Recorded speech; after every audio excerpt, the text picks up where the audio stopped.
Right on. Welcome, fishing freaks. It's good to have you back. So, on Friday, I do all my video preparation on Fridays and then I film them throughout the week. Friday I was sitting and I was thinking about what we can do today, something different.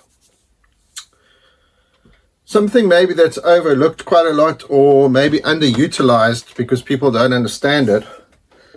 And I've decided that we're going to do finesse jigs.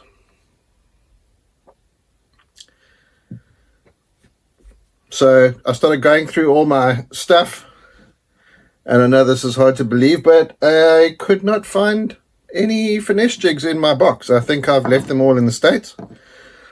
So I hurriedly made a batch of them on Saturday and Sunday. If you look over my shoulder, you'll see them still hanging up over there. This is a bait that is definitely underutilized. People think that it's only for small fish, or when you're targeting, if there's smaller fish in a body of water and you want to target them with, you use a finesse jig instead of using a standard size jig, standard size football jig or something like that. That's not the case. There is a time and place for all baits as we are learning, as we are going along. But this is probably a bait you want to have in your boat all the time. We're obviously going to break it down and get into it like we do with all the other baits that we discuss. But I feel that as we go through all our lead baits, which is basically the jigs, that this one, there's a chance that this one can get overlooked. I would obviously not overlook it because I want everybody to know about all different types of baits. But I think often in tackle shops and even sometimes in online stores, the finesse jig is overlooked because it's not quite as sexy as a big football jig or a big pitching jig or a ball head jig or whatever the case is. It is an older bait. It was developed out of necessity, and I'll try and explain that as we go along. But it's definitely a very effective bait. I have caught quite a few very big fish on finesse jigs, and I'll explain to you my favorite time to throw them. But there's certainly a time when they are more effective than any of the other common or standard jigs. So as we do, we're going to break it down. We're going to go through every aspect of finesse jigs. And hopefully we're going to teach you a few things. Let's get into it. Right on. Here we go. So before anything, let's have a look at the anatomy of a finesse jig. And it's pretty much the same as any other type of jig. The only difference is that it's a finesse jig. So the majority of finesse jigs, and not all, are some type of a stand-up jig. They stand up by themselves. But you do get finesse ball jigs, you do get finesse football jigs, but as a rule, they can kind of stand up by themselves. So let's have a look there. It's a little wedge-shaped head, some type of a bait keeper, and then a finer hook. It doesn't have as thick a hook on it. So that's a wedge-shaped one, and there'll be a wee guard in there, and obviously the skirt. We'll show you that just now. That's where the wee guard goes in. And then there's a little ball head one. It's a little flat spot there. It will stand up when it's got a bait on it. Same deal, collar for the skirt, bait keeper, hook eye, weed guard. So, what makes a finesse jig a finesse jig?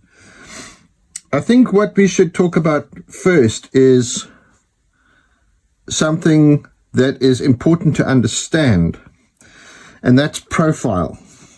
You might hear me talk about profile. It creates a bigger profile. It creates a smaller profile. And this is a super critical thing, because you can have a 3/8 ounce football jig That's one just without the weed guard. It's not finished yet.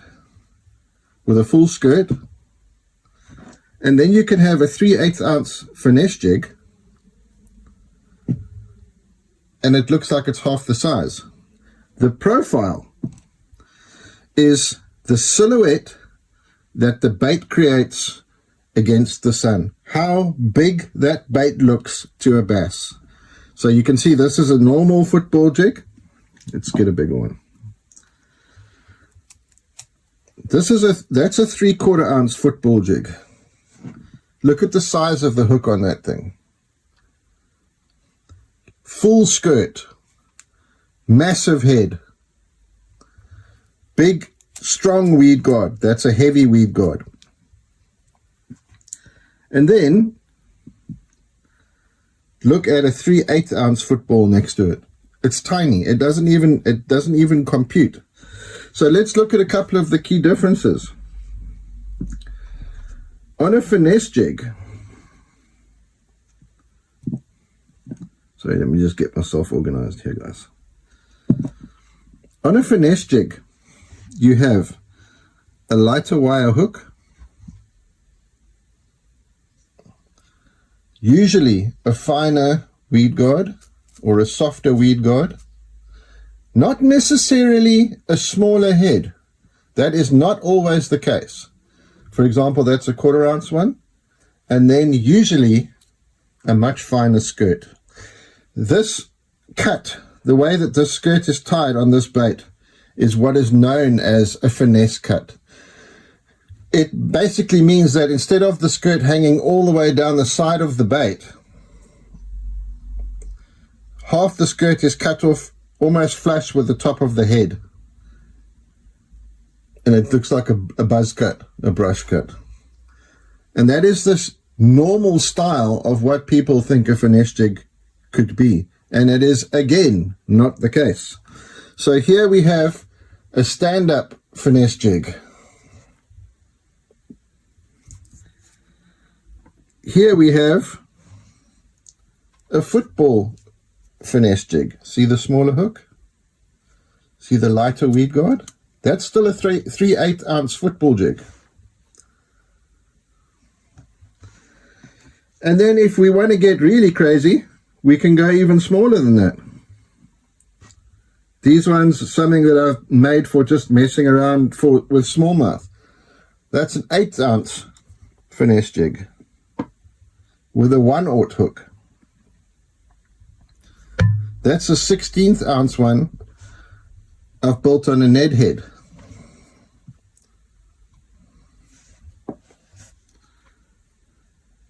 Again, an 8 ounce one built on a number 1 hook.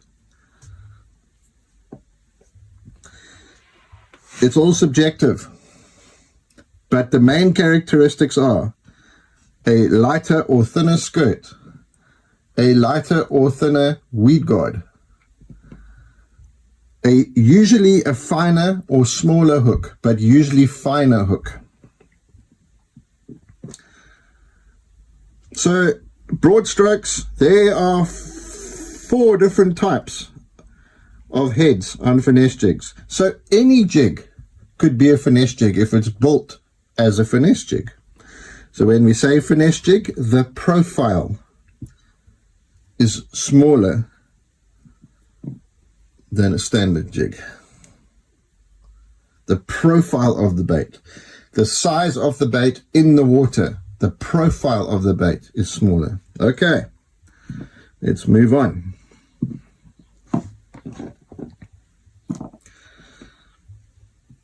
So what kind of tackle do we need to throw finesse jigs?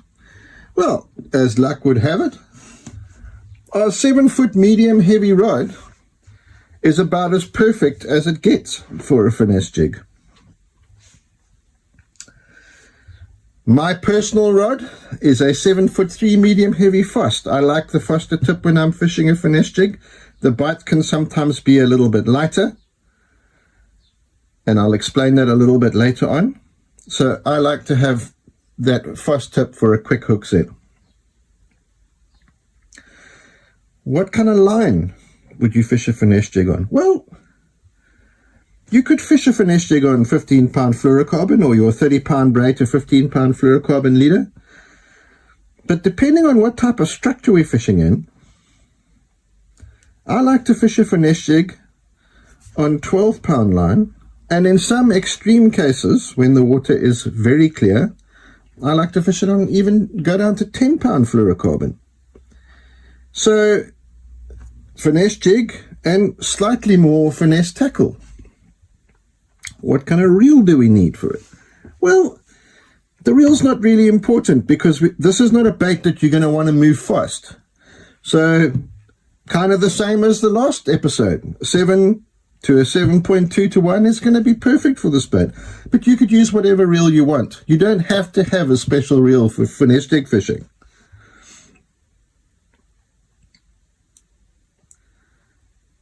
What about trailers?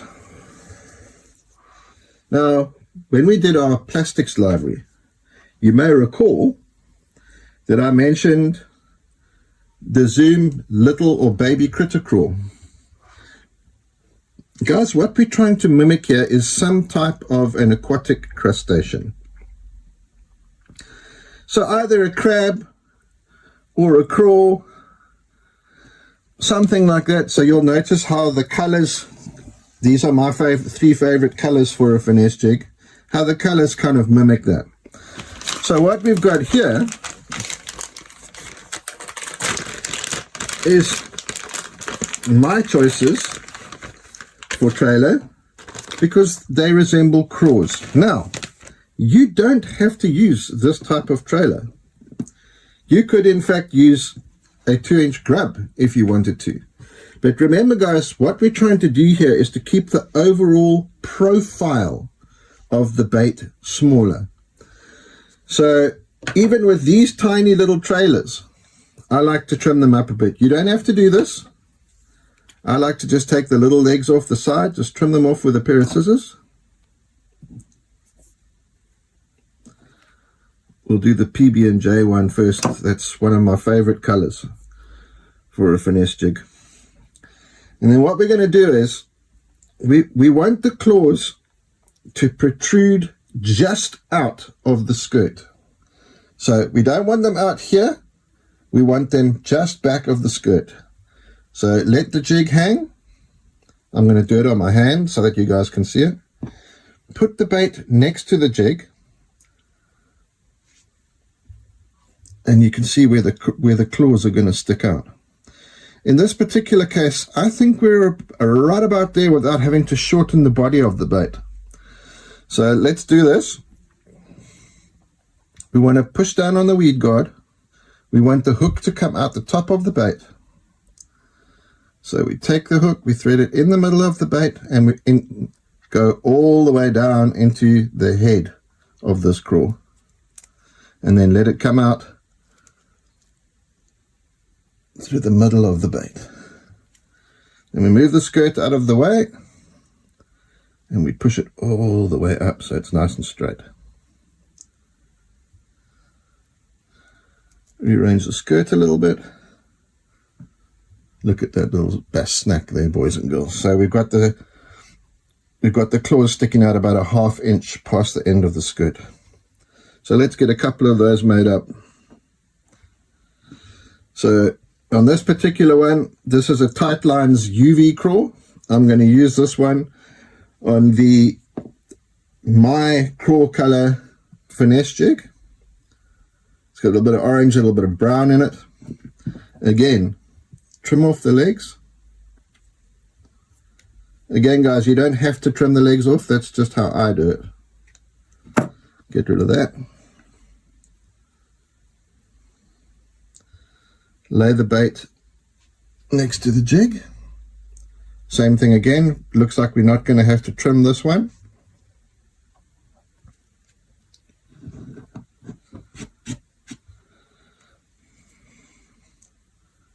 Mash down on the weed guard.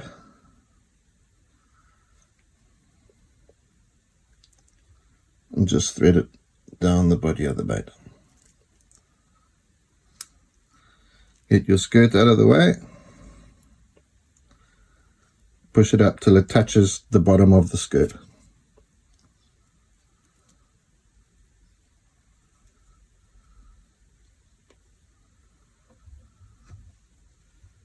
Doesn't that look like a little craw to you guys?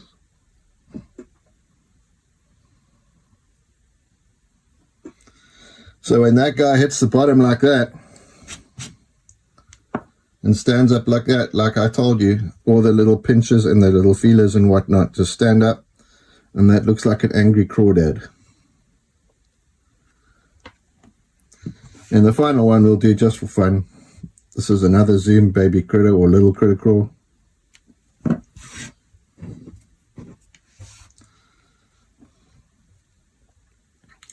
This color is black, brown, amber. This is a color that will work anywhere you fish.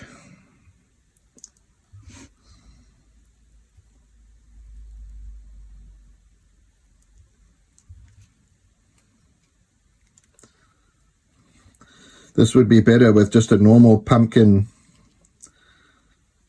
colored trailer on it, but this is what we got. We make it work.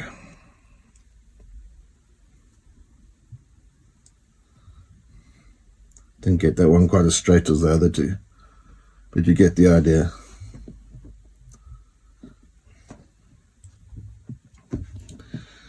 So that's as complicated as it is, guys. This is not a difficult bait to work out or find trailers for, or whatever the case is. It can sometimes be the case with a standard jig. So again, that's a normal size jig. This doesn't even have a trailer on it yet.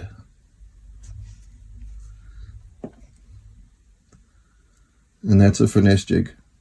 Now you can see what I'm talking about. With the trailer on, now you can see what I'm talking about when I talk about profile. The profile of the bait. Compared to the size, just the sheer size. And guys, this is only a 3/8 ounce jig. It's not even a big jig. That's a 1/4 ounce. Let's see if I can get that in focus. That's a 1/4 ounce Exile finesse jig. You can see this for yourselves what profile means. So what about a finesse football? Well, that's easy enough. That's the 3/8 ounce normal football jig. There's the finesse football jig. So let's just slam the trailer on there so you guys can see how that looks.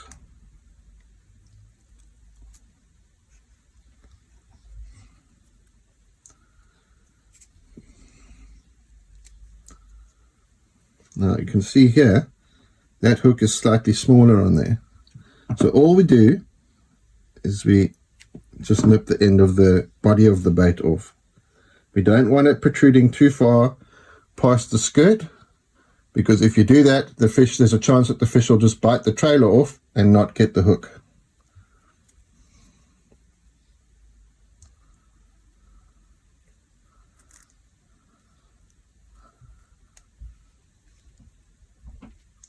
Move the skirt out of the way.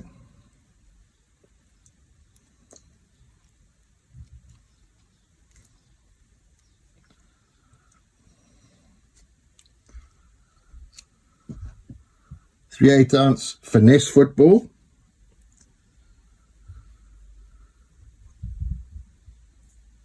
.3/8 ounce normal football jig. I hope the camera is picking that up, guys, of how much of a size difference there is between the two profiles of the bait. Okay, so where would I throw one of these? What's the deal? Where would I throw one? Well, because they have so many different types of heads available, you could pretty much throw them in anywhere. The one thing that you need to remember, guys, is the brush guard. And also, if you have downsized your line to say 12 pound, 12 pound is my go-to line for when I'm fishing any type of finesse jig. It doesn't matter which one it is, except these really tiny ones like that. That's the 8 ounce ones. Guys, I know you've all been waiting to hear me say this. That's when I'll be going to the spinning rod, because that will be a bit of a struggle on a cast. You could still throw it, but it will be a bit of a struggle on the casting rod. I hang my head Right, back to where you throw them. You could throw them anywhere. Some very good spots to try a finesse jig. I think we've run a little bit long today. Let's break this into 2 episodes. We'll do the other one for tomorrow. So it's going to be a Saturday, Sunday deal. Thanks for joining, guys. Pick up part 2 tomorrow. See you next time.